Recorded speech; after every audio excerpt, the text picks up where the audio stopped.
Hallelujah. वो 12 साल का था जब उसके माता पिता ने उसको पाया कि वो मंदिर में बैठा था।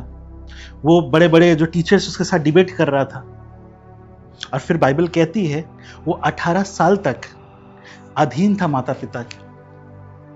समझ सकते हैं, एक बच्चा जो इतना ज्ञान में भरा हुआ है, इतना नॉलेज में बड़ा हुआ है, 12 साल का, लेकिन वो क्या चूज करता है कि वो अधीन रहेगा अपने माता पिता का।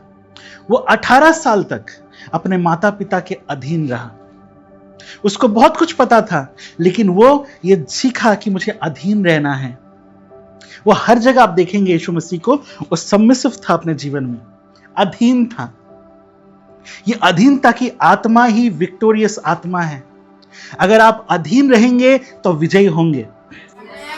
आपको ये बहुत जरूरी है कि आज आप अधीन रहे। एक पत्नी की आवश्यकता है पति के अधीन रहे।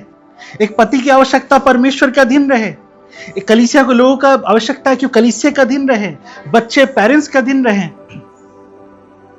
अब मुझे ऐसा लगता है यीशु मसीह जब नाजरत में थे, वो कारपेंटर थे, आपको पता है, उसके पापा भी बड़े ही थे कारपेंटर, वो लकड़ी के काम करते थे।